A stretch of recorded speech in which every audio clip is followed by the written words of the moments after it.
Hi, good evening, everyone. Good evening, Abhishek. Good evening, Vaishnavi. Hello, everyone. Thank you so much for joining us. I know there's a lot of breaking news happening today about education, so it was not anticipated by us. But yeah, we are speaking about changing trends in education today. So we'll be starting in another couple of minutes. We want so many more of you to join in and add to the conversation. And please make sure you keep sending in your questions and messages in the chat box so Vaishnavi and I know we're not speaking to ourselves, so we know you're participating. Yeah, we want this to be interactive. So please feel free to share your knowledge, share your questions. Yes, all of you are muted, so you can just drop a message on the chat box. Please make sure while you are sending the message, you can select all panelists and attendees so that your fellow participants can also see your questions. No, Mr. Rohit, you're not visible. Everyone is muted and we cannot see you. But yeah, you can definitely get your voice heard through your chats. Please make sure, like what Vaishnavi said, we send message to panelists and attendees so everyone else can see as well. Same drill as ICCC, all of you know. So simple as that. We have students joining us as well. So thank you so much, everyone, for joining us. We'll just begin in another minute or so.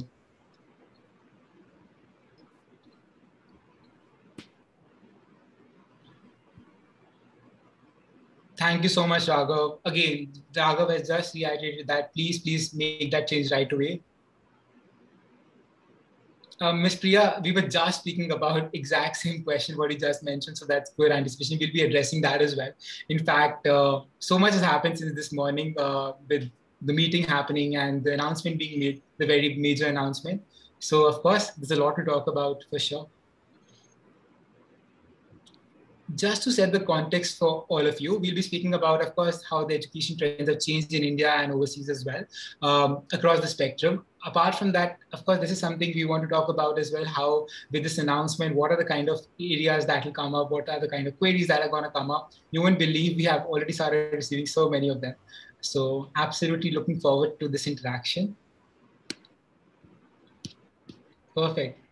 DC, should we start? Should we Yes, wait another? yes, I think Perfect. we have, yeah. Or maybe we can give them a minute. Sure. Only 5-1 right now, so yeah.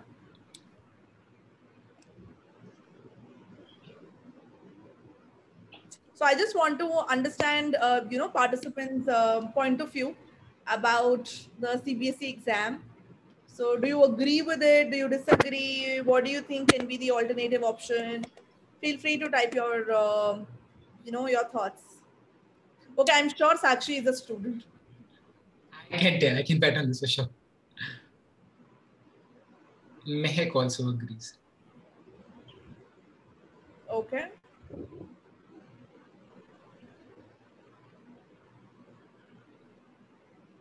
Should be taken soon. That's the question, Priya. That's the question. That's $1 million question. What is the option then? Yeah, but the idea is basically, I understand right now, conducting the exam is not possible, and postponing, of course, will affect, mental health and, the entire planning of the entire year. But can we have certain, solution if you can kind of, have you ever thought, what could be the possible solution to this particular, problem? We're getting a lot of replies, which is very, very interesting. But I really want to see something unique. Okay, both ways. Um, that's an interesting one, Vaishnavi. Mr. Rohit has said. That's an interesting one. You can improve in two Allow subjects. internal exams, that one. And an improvement in two. Yeah, that one. Yeah. We should invite UGC as well for this webinar. They should take these reviews. These are very Whenever important. you're thinking about answers, understand that, students are not only in, capital cities like Delhi, Bombay, Pune, or Chennai, Bangalore, Kolkata. We have interiors as well. So think from that perspective. Today we got to know about CBSE. We already knew about Maharashtra board. Tamil Nadu board has also kind of, given the same reply to all the parents. We are yet to get information about ISC board, but of course, the same will happen with ISC board as well. So Okay, I think we see very interesting points coming in. Let's begin either way. We have more people yeah, joining in. Just one thing I want to start with is setting the context. I know you heard this a number of times, but quickly establishing the basis because a lot of your questions have come this way. When we speak of India in particular, the first thing is there are three ways how students seek admission moving to colleges. One being your board merit, which of course has gone for a toss this year. Like somebody said, in Bahrain as well, boards are not happening, admissions will close down. I'll certainly address that today and we'll talk about it. Second, being your entrance-based admissions. Again, that's a struggle with postponements happening. Colleges are not sure how to go about it. Some universities are done with entrances already, but most of them are still there for the year. And lastly, the profile-based admissions, which by now a lot of you have heard about. That's more about universities taking into consideration students' profile, their curriculars, activities, everything they've done in a holistic manner, not just the academic scores. Now, when we speak about academic merit in particular, a lot of universities will have to come up with an alternative considering how the scenario is. A number of them have already adapted that. They're taking interviews beforehand, taking entrance exams beforehand, and saying that, okay, we will establish a protocol where we are able to get in students, are able to shortlist them, because that is the only possible alternative. Now, this information has come today that board exams have been postponed yet again, and universities might have been preparing, some of them might have already prepared for a particular way of scheduling entrances or admission process, but that's not going to happen the same way. I am very curious to see how they're going to adapt. We are yet to be seen, but some easy measures, to be very honest, will be just what you are doing today. They will reach out to students in a way that what is comfortable for them. I want to just address Vaishnavi's point and pass it on to her because she will have more insight.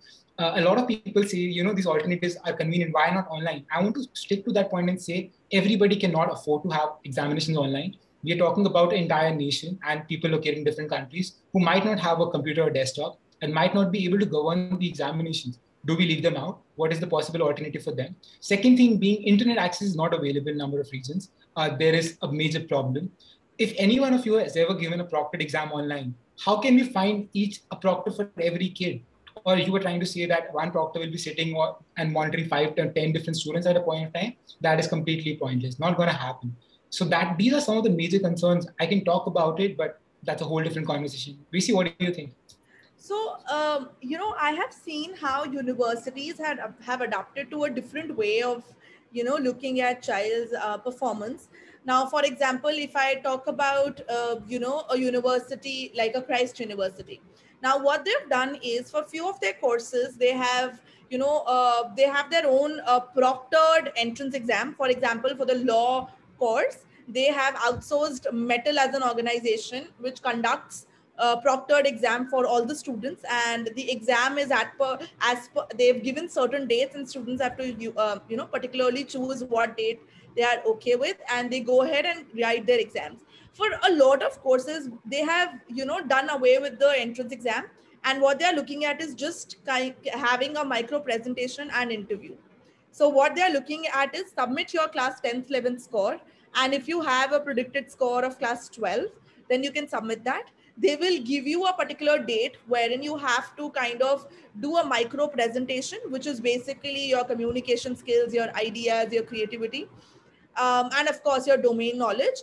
In addition to that, they will have one or two panelists asking you about the domain knowledge and interviewing you, and then they give you admission. A lot of students already have received offer letters from a lot of universities already in India. But the only concern is all of these universities are private. So they can afford, first of all, to outsource testing agencies, and also the target audience they have has access to internet, has access to the student has access to all the online sort of education.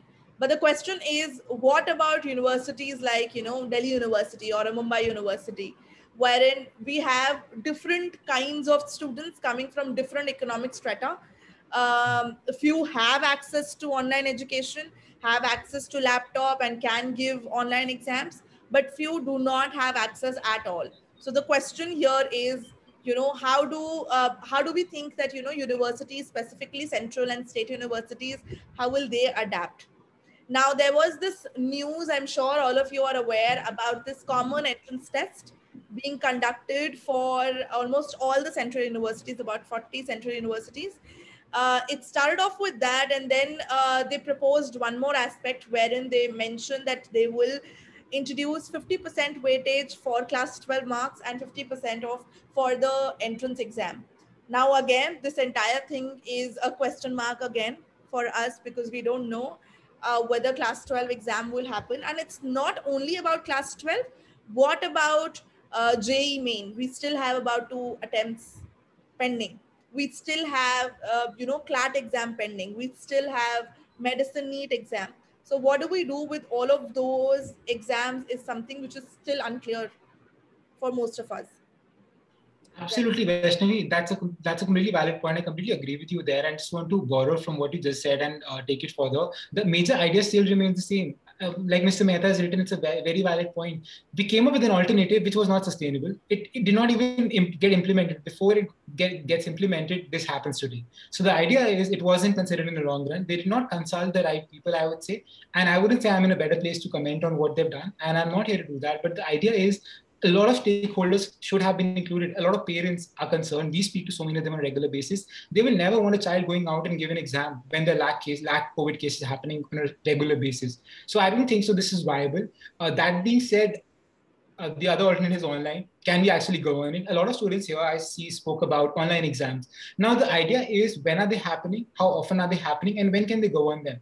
Similar point, Vaishnavi, I think if they're deploying the funds in managing this and conducting the boards, similar funds can be deployed in getting the right kind of proctors who can actually govern this. So number of options are available, but this is something we'll leave it for contention, because the news just broke out today and number of opinions will come out in the next couple of days. It's already breaking news. News channels have got something interesting to speak about. But either way, what we want to talk about further is how trends have evolved internationally as well, and even in Indian universities, because irrespective of the news today, admissions are still happening. Like some students gave interviews today while this news was being broken out, or given exams. I want to cover what Vaishnavi said. The idea is, even after what happened last year, I'm really sad to say this, a number of students did not learn the lesson. We were going on encouraging them, people talking to them about having a backup. I literally had a conversation just a while back with a parent and saying, why don't we have a college already if your kid is giving a board exam? They said it's not required because we will go into Delhi University. Now what do? You have no option. The kid might be brilliant, might go on and excel in life, but what now? This year is going to be wasted. They haven't applied anywhere. And unless we come up with a better protocol, nothing is going to happen. So it comes back to how prepared are you and how do you learn from this? If you are a student in class 10th, 11th, or as an educator, this should be the go-to thing. You ask them to apply to private schools. What if you get a scholarship? You never know. We conducted one of the biggest scholarship hunt ever, and we know so many students who are deserving, got to the best institutes. They might have not been able to afford it, but they will be able to now, because they took the chance, worked for it, and they have the offers. The conversations we are having, I can say for both Vaishnavi and I, and students that come to us, they are in a position to reject colleges because there's so many offers on the table. That's the kind of scenario everybody was supposed to be in. Irrespective of that, moving forward, I want to touch base a bit about how trends are changing internationally as well. A couple of people wrote about it. Simple thing, when the pandemic happened, first thing I want to speak about is US, because they have the SATs, ACTs, entrance exams. The idea is very simple. A lot of universities made it optional. With time getting better, some of them said, oh, we might want it now. But most of them said it's optional, not mandatory, even the Ivy League schools as well. And considering what's happening now in India, they won't care about it. They'll be like, oh, we have an option. You can apply with your scores, your profile, and everything else. That matters. Universities are not paying as much attention to SAT scores anymore. And for the other countries, they anyways were redundant, don't hold any value as such. So that is one thing. Kriti, you can give an SAT in ninth completely fine, but I don't see the need, because right now you're not even sure what you want to do. Are you even sure you want to go to the US? If you want to stay in India also, Indian universities, by the way, are accepting SAT scores. So the kids who are applying abroad and not getting to those schools use the same exam, which is what Vaishnavi was saying, a central exam. This worked for 40 private institutes in India. I mean, correct me if I'm wrong, the validity of the score is only for 2 years, right? Yeah, that's correct. That's exactly what I'm saying. Right now, she will have to reappear and submit that score. Because exactly. That's and that's what I was coming to. There's no point giving it in ninth. Exactly. Raghav has mentioned the same thing. So thank you for that, guys. It's very, very important for you to know. And class 9 is too early for you to even decide. You never know tomorrow. I literally apologize for saying this. The borders are closed tomorrow. We can't fly to the States. What are you going to do? So prepare in a way that you are able to apply anywhere in the world and have a clarity there. When I'm looking at countries like UK, Canada, Europe as a whole, or Singapore, they're still conducting the admissions the very same way. They did not make changes. The most they did was changing the admission deadlines, pushing it further because it was necessary. But if I'm a 12th class board student this year, I can't apply for this year admission. It's over. Barely any universities will be open. And for example, UK will open and clearing later in July, but we don't know how that's going to turn out, depending on A-level scores and board results. Please be sure that admissions are going to happen. Education did not stop. That's one thing I can tell you. Even in the pandemic, everybody was studying, be it online or a hybrid model of learning. But what you have to understand is protocols are going to change. Even in the national schools, I want to give you a figure. A very few days ago, if you follow the Mindler account, you would have seen we had put out a news about Harvard admissions. Irrespective of the pandemic, this is a small number. Admissions, the applications received by Harvard went up by 17,000. Instead of 41,000, they received 57,000 applications. Irrespective of that, the acceptance rate went down to 3.43%, lowest ever at Harvard. It was 4.2 last year. That is a shocking number. So if somebody asks me today that people are still applying abroad, that's the figure in front of you. They're still applying abroad. They will continue to do so because education cannot stop. And I know institutes in India are doing a fabulous job. We have new age schools who are doing great, but I cannot compare the likes of an Ivy League or Oxford, Cambridge to the best in the country also. That's apples and oranges.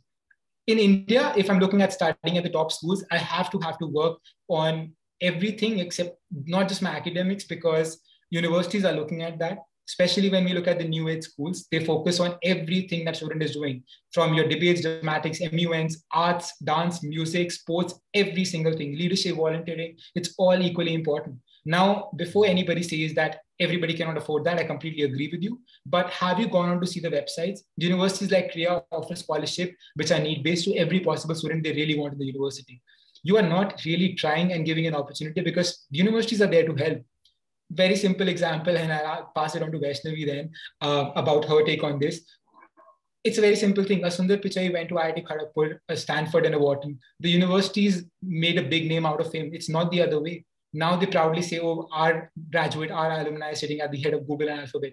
A university benefits. So if you are a kid, you can excel in life. These universities will always want you and give the opportunity. So that's what I wanted to add, Vaishnavi. Over to you. So I think I'll talk about students who are currently in class 12. What exactly can they look at? So don't kind of just depend on your class 12 marks. We don't know whether it will happen or whether it won't happen. We will only know probably by June 1st. That's when they will review and they'll give us about 15 days notice before they start their exams. But with the cases rising, we doubt whether we will have exams. If exams are not happening, what I will highly recommend is please look at alternate options. Look at universities which are accepting you even without class 12 marks, who are giving you provisional admission basis whatever score you have already got, or you can write your entrance exam, have an online proctored kind of an exam, appear for their interviews. You've already given stat maybe last year. A lot of universities in India right now are accepting stat, right? So you can use that score, or you can appear for their own entrance exam and give the interview. Now for students, of course, for 12th you have no other option but to wait. Okay, and of course have your backup options ready, and don't sit and think maybe I will think about backup options in June once I know whether exams are happening or not, because a lot of seats will already be filled by that time. Understand, we have about 70 lakh students. I'm talking about CBSE, ICSE, State Board, Cambridge, IB, all kinds of students writing the 12th class exam.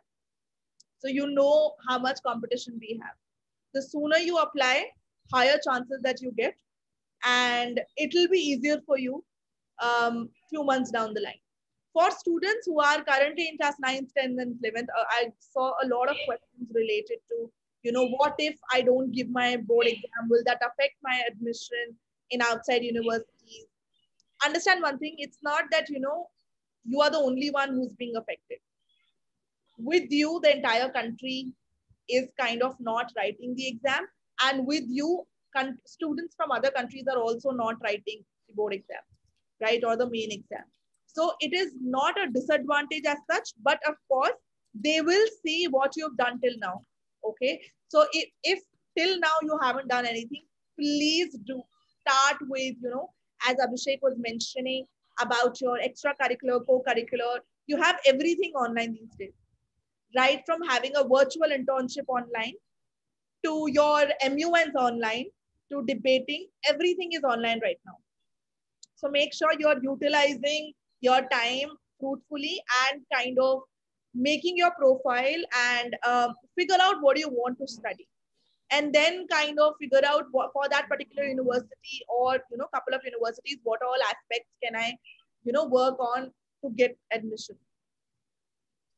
No, perfect, Vaishnavi. On that note, I think I should do. Let me do this. Let me help you understand, especially for students. Like Vaishnavi said, students, if you are in class 12 giving boards, we empathize with you. Nothing else can be done, and we every day we say this. We cannot imagine being in your shoes. It's a very difficult year. We're speaking about this every single day. So we wish you luck, and we can help you in every possible way. Reach out.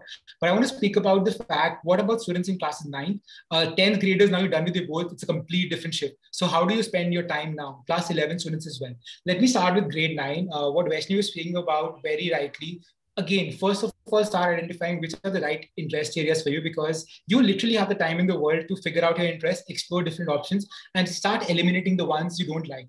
For that, the best possible way is, because you're at home, you can do online courses. Let's say if I'm today confused about mathematics, economics, commerce, management, engineering, and I have no clue.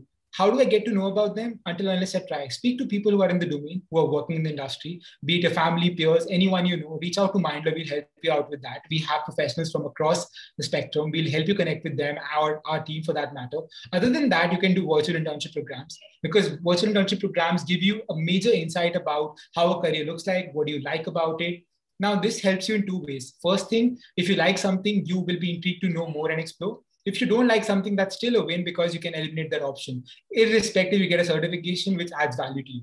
Next thing is, you can look at platforms like Coursera, EDX, Class Central, Udemy, Udacity, number of them. I can go on about it. You can reach out to us. We'll help you with the list. But try different programs, something that can add value to what you're doing. Debates, like Vaishnavi said, MUNs are happening online.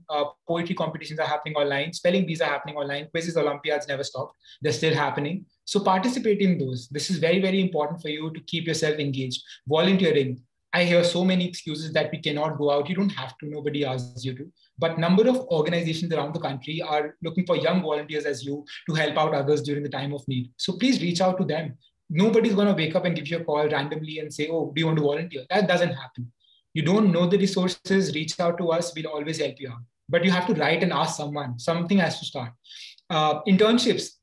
Gone are the days when high school students were never considered for internships. It makes me so proud saying this. We had around 15 to 20,000 class 12 interns with us last year. And they were all school students. They did a fabulous job. They learned so much. We learned so much from them. And some of them are here today listening to the webinar. So internships are available. We just have to find the right opportunities, capitalize on them. So that's one. Other than that, make sure you're working towards your academics. I know it's online, but you manage your time. You can't compromise on your scores. I don't know how every school is going to do the examinations. Some have online, some have assessments, however it is. Try and make yourself more adaptable to that. So that's for class 9, at least spend your time. Class 10th is an important year. Irrespective of the boards now, the idea is you need to figure out the right stream. Whichever board you are, you need to select the subjects. Try and focus on that. Try and have this conversation earlier in the year, because you cannot waste the entire months during the school year and wait, oh, when will my school send the notification for me to select the subject? Then I'll run. That's not the right way. Why can we not be prepared for once? And especially you have resources to go to. You can reach out to us. We'll be happy to help you throughout the year. So, but you have to ask. It doesn't happen otherwise. Try and read more. I'm not saying go and pick up books. If you don't read, you don't read. I don't want to force you on that. That's a whole different topic. But read about different careers, what's happening, how they're changing. Every industry has gone through a major shift. What are the careers that have become more popular? What are the new career trends that are happening? What are the industries where people are hiring from, or major employers are hiring from? These are important factors for you to know in grade 10 also. For class 11s, by now, if I haven't been participating, this is a wake-up call. I need to literally be like, oh, this is the year I have to make it big. Otherwise, it's going to be a struggle. Class 12 will be over before you know it. So whatever you could do, try and round it down to a few things. In class 11, I can't have my hands full of 10 things. I have to narrow it down to 3 or 4 activities, take it further, be consistent with them. And why am I telling you all this? Irrespective of where you want to apply, be it any university abroad or India as well, these things will help you, because both Vaishnavi and I can say this with confidence. We are not telling you to just get to a school. The life doesn't get over there. What after you get into your dream school? Do you not work? Do you not do internships? Do you not find jobs? Do you not find opportunities? That doesn't happen that way. So the skills you build today will be taken forward, will be developed further, but that needs to be done literally now. Don't ask us a question, what is the right time? Now is the right time. We both can't tell you to go back in time and change this. That's waste of your time. But only things can improve for now. That's the only positive I would say. Vaishnavi, do you want to add something to that? And there's so many questions coming in. I think most of the students are kind of asking about, what if, I mean, I saw 2, 3 students asking about, they have dropped a year and now they are confused about, what to do next. Now, for all of you, first of all, we would want to kind of personally connect with you to understand, what is your background and what exactly made you drop a particular year and what are you looking at in this particular year. Only then we will be able to kind of help you out with what are the possible options you have. But understand one thing, you are just like the current 12th grader, right? And the only thing is you already have your class 12 score basis whatever exams happened last year. That's the only difference. So what I would suggest is most of the colleges right now are open. So start applying. Before applying, please reach out to an expert, reach out to someone you trust, understand what are your strength areas, understand what are the courses you would want to look at, and then figure out what are the colleges we have.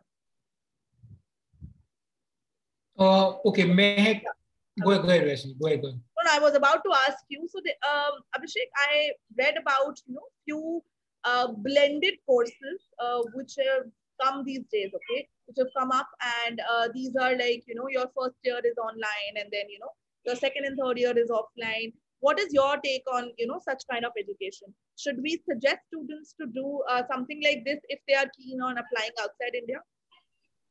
So definitely, Vaishnavi, that's a very strong question. And I would like simply say, first of all, it comes down to the credibility of the university. First of all, none of the random universities, they will make up and try and make money out of it. That's pointless. When I'm doing this, I have to be very sure that which are the universities providing this course. If I don't see a reliable name, I will never look into it because that's waste of time and effort because I'm spending a certain sum of money. So I have to make a decision wisely. Second thing is blended learning is completely fine because if you look at it honestly, students who got into colleges last year are still studying online. Doesn't matter. We had a few interns, you remember, who are studying in UCL, UCB, they're here. They're still here and they haven't flown. And I felt really bad for these kids because they are brilliant kids and they couldn't fly. So these factors come into the picture. But what if universities have programs like you just mentioned about or spoke about? The idea is if I can study a couple of years of first year online, and when it's safe to travel, they call me there, which is completely fair because that's exactly what I'm doing. But in this way, I'm saving on cost. So absolutely, I would certainly recommend them as long as I get the right program I want to, because you have to understand if some people are rolling out these programs, they're not available across subject domains. So only few students can do it. So I have to be very sure about that. Second thing is if it makes sense for you and you feel, okay, this is exactly what you want to do and you cannot do better than that, then make that call. And also somebody spoke about how do we apply, study abroad when you can't apply abroad? Very valid point. Now, when you're applying, do one simple thing. Talk to the university. That's something we do on a regular basis and ask them, is there a scope of that? And now very funny thing is going to happen. They're going to say, we have no idea about it because as a university, I would like to have students there. But let's say UK tomorrow, they say we are opening out colleges, everybody can come. But the government wakes up and says, we don't want students coming in. This happened with students in Bangladesh and a few other countries. They can't fly because there's a complete ban from those countries. So what do? So these factors we can never estimate. To be very honest, even if I'm studying in India today with the scenario, I can't go to a college. Even if I am a student in Delhi, I get into a college in Mumbai or anywhere, I'm not going to fly for another 6 or 8 months. So what do? I'm still studying online, but spending 30 lakhs to study online and 3 lakhs to study online, very different. So if I can get into a good school in India, I would say do that.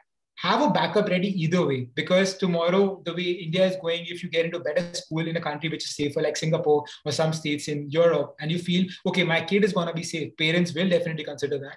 Even if they have to shell out a bit more money and they feel those are better opportunities, why not? So that is very subjective. And also, I have to understand one simple thing. I cannot go to a particular country for a particular course. For example, somebody wants to be a doctor. I can't ask you to fly to US and Canada because I won't get a degree right away. I have to do a pre-med course. It's a whole different process. So investing that much time and that amount of money for 10 years is a whole different game altogether. So I have to be very, very sure on my decisions now. I cannot make a 5-year plan, but I need to have a plan. That's very important. So that's what I would say, Rashmi. So to add to that, you mentioned about backup plan, and we have a lot of online courses in India as well. For example, IIT Madras has a course in data science, which is completely online. So anybody who's looking at making a career in this field can explore this option. You are getting a tag; it is online any which way, right? So explore the online education. There are a lot of websites, all of these edtech websites you can refer to. They have their online, they have collaboration with different universities, and they are providing online education. So students who feel that they do not want to shell out a lot of money to get admission in any of the private university, maybe they can look at these online courses, because any which way for the first year you will be studying online. So why not explore? If you like the curriculum and if you see there are good alumni, why not explore that option as well? Absolutely.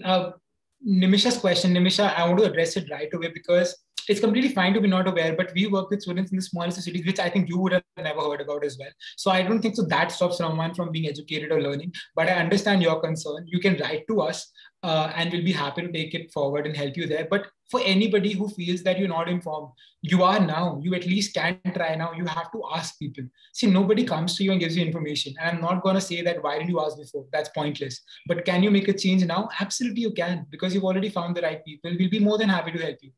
Instead, it's also more about a shift in mindset now that instead of sitting and wondering what do we do, start doing something about the fact how things are changing. Now that we have accepted the fact that it's not in our control, what do we do next?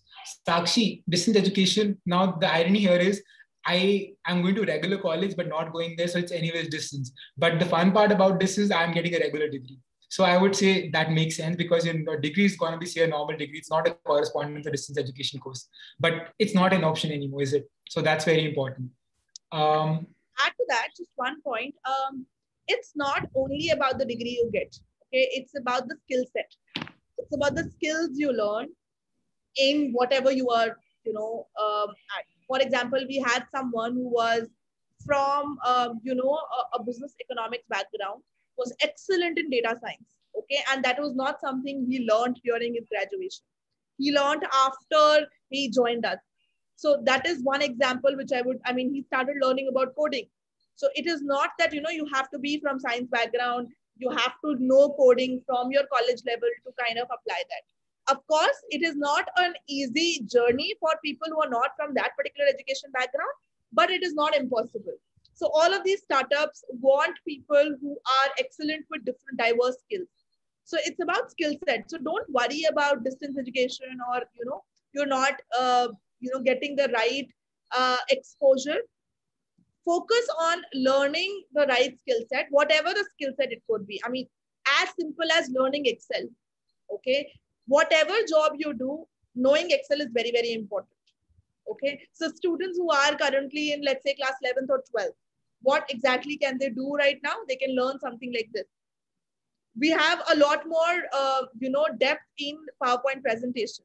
But I think even I don't know about all of those things. So that is again something which we have realized that, comes handy whenever you are appearing for any sort of interview, because that is one aspect they check. How, well versed are you with Microsoft Office? So all of these elements kind of help you. These are more about life skills, which you will take with you in your journey. Absolutely, Vaishnavi. I want to speak about Mehak's question, if I may. Mehak, that's my favorite question of the day. I'm going to tell you why. So you asked me, how can you grow online? I have so many stories to share. So now let me tell you this. First of all, let me just tell you, nothing makes either Vaishnavi or me happier than being within the students in the classroom and speaking to them. We don't like speaking in front of the screen because we're looking at only ourselves half the time. So of course, we enjoy speaking to students when we're there.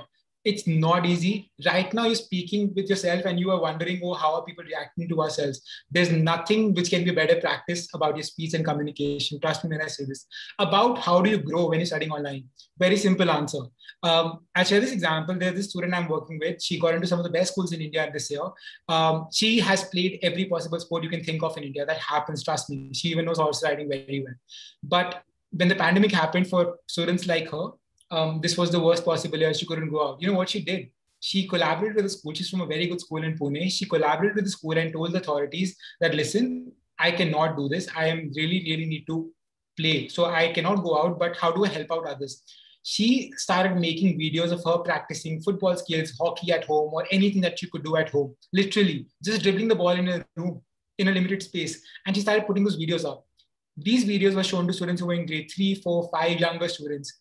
School liked everything she did so much and the techniques she was using so much, they have integrated that as a platform in the school website. And she has been able to help out so many kids. Now, if you ask me as a university, I'll be delighted to have her as a student. Just by the way, she's going to Flame University this year on a full scholarship. I'm just saying it out loud because they loved her in the interview when she told them this. These factors do matter. You can always grow online. Am I communicating with people? Somebody is asking me about organizations.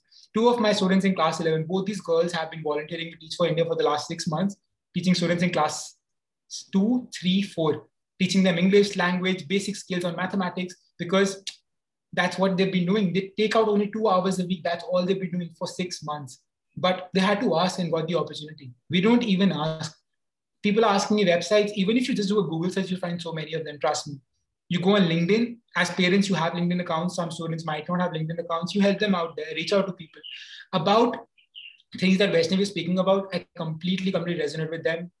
Microsoft Excel skills, Office skills as a whole, these are skills, the earlier you build, the better. We are learning every single day. And trust me, in fact, Vaishnavi, you mentioned about one person. I want to mention about the other. We have one person in the team who you give any data, he brings it back in 1 minute because he's so good at Excel. And that's a very important skill. And these are the only skills that matter. Trust me, down the line, your degrees are not going to hold as much value if you don't have skills. Again, a very fun story I have for you. In fact, Vaishnavi has heard so many times, she's going to be like, again. But the idea is, I can go to the best university in the world, let's say Oxford. 2 years ago, 3 years ago, somebody filed a lawsuit against Oxford saying that it's been 18 years I graduated from the university, I'm unemployed. I literally want my fees refunded. I want to sue the university for this. You destroyed my career. And they sent him an email with all the profiles of his batchmates who graduated with him. And all of them were CEOs, CFOs, leading companies, started their own ventures, billion-dollar companies, state heads of countries in different areas. And they said, you tell us what went wrong. And that's the answer, because everybody doesn't work on skills. So it's very important for us to come in with a mindset that we're working on skills. Now you have the time. I want to give you a basic math. If you have a parent, trust me on this. If a kid comes and tells you, you're an educator, if a kid says we don't have the time, we are tired, just tell them one particular thing. If you are not a boarding school kid, if you're a regular school kid going to schools, you spend around 45 minutes on average time in India going to school, coming back from school. That is the time you're saving. If a kid says we don't have time, use that 45 minutes. You don't have to make time. It already is in your hands. But they will come up with the excuses. You have to give them a solution. It's very simple. And also, I understand a student's point of view because we speak to so many of them. It's not easy. It's not easy for them. The age they're supposed to go out and play and learn so much, they can't. So we have to give them the benefit sometimes that it's not easy on them. But we cannot let them run away with that and say, oh, you don't have to do anything. It's completely fine. So that's something you should certainly remember. Go ahead, Vaishnavi. I know there's some question you want to address. So there are students who are asking about, possible courses they can look at. Students, I would request you to, write to us at hello@mindler.com for all the personal questions. And we will be happy to help you. But we are looking at, helping out other people, understanding what are the changing trends, what are the aspects which are important in the current education system. So apologies for not answering your question. I would request all of you to reach out to us at hello@mindler.com for your personal questions. Now, I think... Tane, yes, absolutely. Any pre-college program, summer schools help you. You want, not just Oxford, Harvard, I literally have a list for you. You just write an email to me, I'll be able to help you out.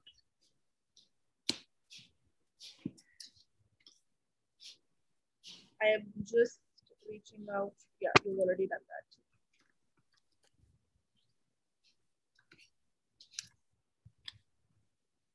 So there's a question, has the new education policy come into effect from this academic year?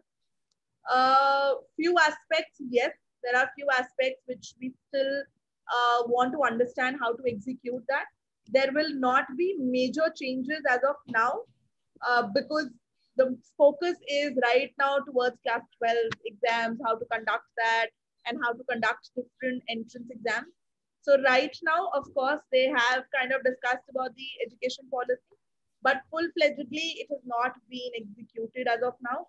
And also with respect to mergers of, merging these streams, that is only possible if the school is comfortable creating such a, curriculum, and they have all the faculty. So that is up to school as to how they want to kind of give flexibility to students to choose whatever subject they want to. Now there's one more question.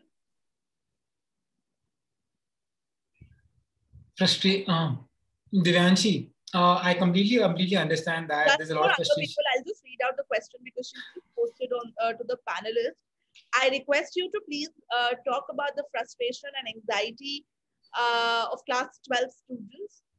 We have been in class 12 since last Feb, and now currently we don't even feel like studying. So, Abhishek, what is your take on this?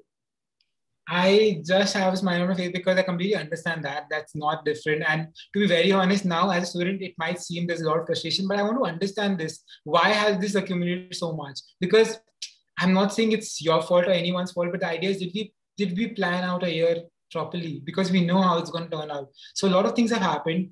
Did we? I'm not sure, Divyanshi, and apologies for saying this and assuming. The idea is, did we just leave everything for the last and be like, oh, I have to study now? And it kept getting delayed. If I had structured my year well, and I hate using the word if because it's gone, we can't do anything about it. But the only idea is this only has taught us better. If you ask me, if I have had 5 drawbacks from the year, I will tell you 6 positives for sure. Because end of the day, that is how we have to come out with, and we otherwise we're gonna keep staying in the same loop. That's what I want to say. Vaishnavi, what's your take? You are a better person actually for this question. I think I have my first cousin who is struggling with this, and I was just discussing with her in the afternoon today. She is completely hopeless and helpless right now. She does not know whether she should study or she should kind of wait for the government to kind of share whether the boards are happening. Understand one thing, that whatever happens, okay, there will be some sort of assessment, okay, whether it is Viva based, whether or it is board exam based, or it is entrance exam based. So whatever you're studying right now will always help you, okay. And it's very important for us to have discipline. It's not only for students, it's for everybody, right? So having a discipline will help you in the long run as well. So for students, we completely understand your state of mind, and you also know that nobody can do anything right now. It's not that the government is doing it on purpose. There is a reason behind this decision, and all of you will agree as to why we cannot afford to have board exams or any sort of entrance exam. So the only thing which you can do is have a goal in mind, okay? Have a goal which is not dependent on boards. So if you have some sort of entrance exam, prepare for that.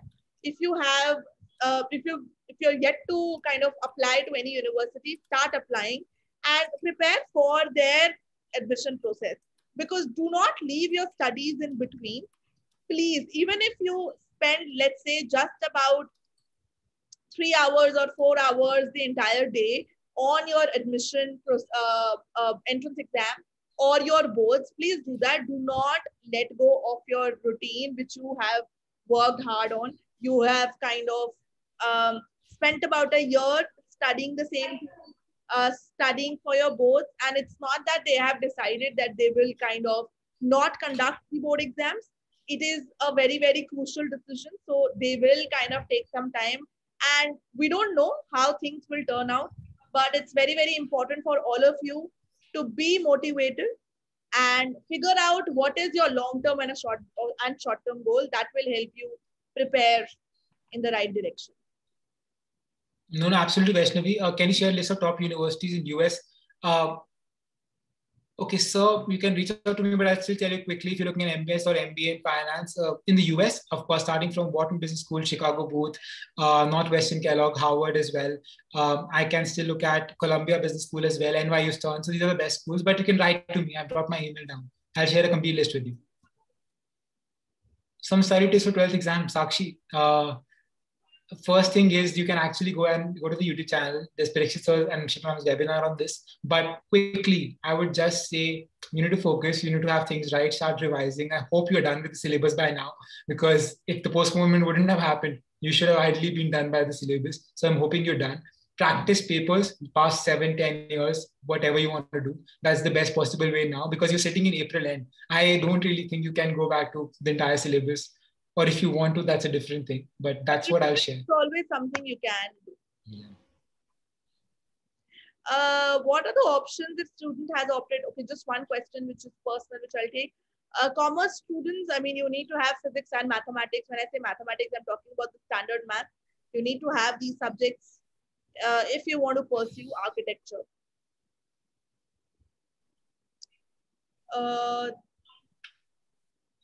I think we've covered all the questions. May I please write an email to me? I'll need to know what you mean by affordable, and abroad is a broad term. So I need to understand what you want to do. And very simple thing, students, that leads me to another point. When we're looking at universities, remember every university has a specialization they're known for. So I cannot apply to random universities that way. Very simple example, we apply to Harvard if you want to get into policy, think tanks, or consulting. We apply to somewhere like NCR for social impact. Every school has a different thing. Same in India as well. If I want to get into different industries, every school has a particular name. So be sure about that. Sakshi, reach out to us. We can discuss that. Ms. Geeta, I already replied to your question, given you a list of universities. If you scroll up, you'll find them. I think Vaishnavi covered most of the questions. That was brilliant. Yes. So Manisha, IB students are eligible provided you have physics, chemistry, bio, higher level.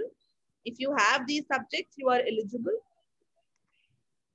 So I think we've answered this question, and Mr. Rohit has rightly pointed out, with respect to how you can divide your time between 12th class studies and your college admission requirements. So make a timetable. When I say timetable, I don't mean, 6 to 7 p.m. I'll do this, 7 to 8 I'll do this. But what are the things which you have to do today? So the to-do list is very, very important. That will help you stay focused. Tanya, write to me. Please write me an email. I'll be happy to help you. I'll tell you how generous they are or not. But it's NYU, so that's your answer best, to be honest. So yeah, last question, Abhishek.